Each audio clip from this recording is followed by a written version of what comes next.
Hi everybody, and welcome back to the Little's News Briefing.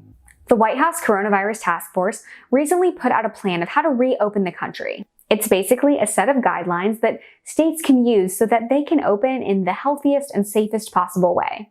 Last week, we talked about the things that they have to check off before they start the first phase, and then we talked about phase 1. On this episode, I'm going to go into phase 2 and phase 3.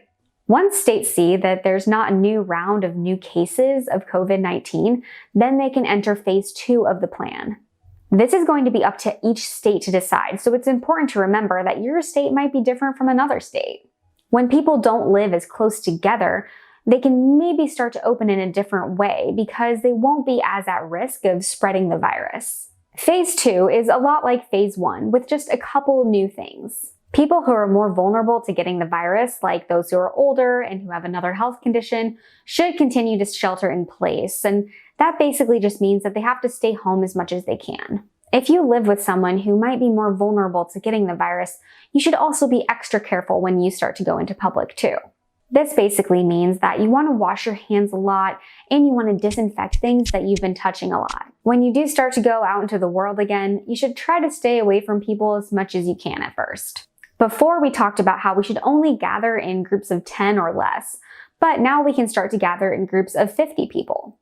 Any group of people higher than that number should probably be avoided unless more things can be done to be extra safe. We can also start to take trips again, but just be extra careful. Workplaces will probably tell people to still work from home if they can. If they can't work from home and people go into work, they'll probably have some meeting rooms closed where people gather together a lot. People who own businesses should also start to try to find ways for people to work who are more vulnerable to COVID. Schools are allowed to reopen, and things like activities and camps. When we do go back to school and hanging out with our friends, and our parents go back to work, we want to make sure we're doing so in the safest possible way so that we don't spread the virus again. Now we're going to talk about phase 3 of the plan. People who are more vulnerable to getting COVID can go back to their normal life a little bit, but they probably still want to stay away from other people and crowds as much as possible. This is just so that they can be extra safe and not accidentally get the virus from someone who doesn't even know that they have it. In phase 3 of the plan, businesses and workplaces can start to work normally again. We can also go back to visiting our grandparents and those we love in nursing homes, but we want to be sure that we're being extra clean and careful. I know we really want to get to phase 3 of the plan. It sounds so nice to be able to go back to hanging out with our friends and going to school and our parents going back to work. But we want to make sure that we do so in a really safe way. It feels like it's been a really long time that we've had this strange routine of staying at home. But we still have to be a little bit patient just to make sure that all of our hard work of staying home and staying healthy pays off.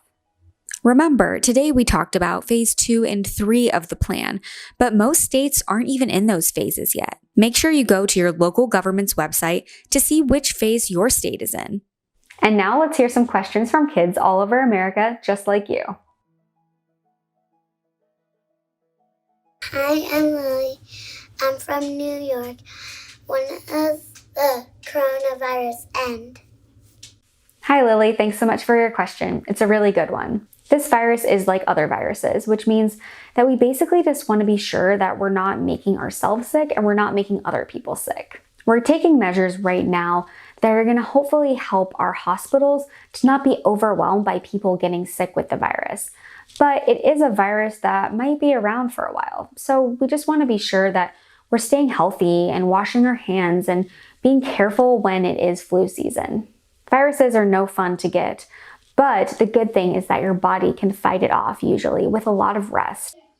Hi, this is Allison. I have a question for you.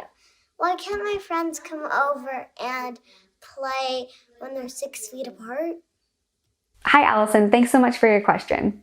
Basically, when we're around other people that we don't live with, we want to make sure that they're 6 feet apart because we think that the virus can only spread if you're within 6 feet of somebody else.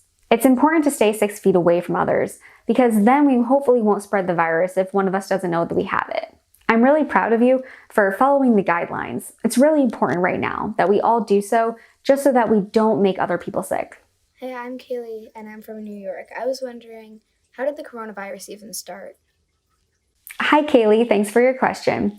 We think the coronavirus started in Wuhan, China, and basically, a coronavirus is something that is sometimes spread from animals to humans, and we think that's what happened in this case. Last week's challenge was to find a way to help out around the house. Shayna sent in a picture of her organizing and helping to clean. Remember to send us your challenge results to littlesnewsbriefing@gmail.com. Do you have a question that you want answered? Get a parent's help and send a video of yourself to littlesnewsbriefing@gmail.com. For this week's challenge, I want you to call someone on the phone that maybe you haven't talked to in a while. It might be your grandparent, it might be your aunt or uncle, or maybe it's a friend from school. Check in with them, see how they're doing, and get a parent's help and send us an email to littlesnewsbriefing@gmail.com. Be sure to subscribe to my YouTube channel for updates on all of the upcoming episodes. You can also listen to the show as a podcast at ricochet.com or wherever you download your podcasts. Thank you so much for joining me today, and I'll see you back here soon.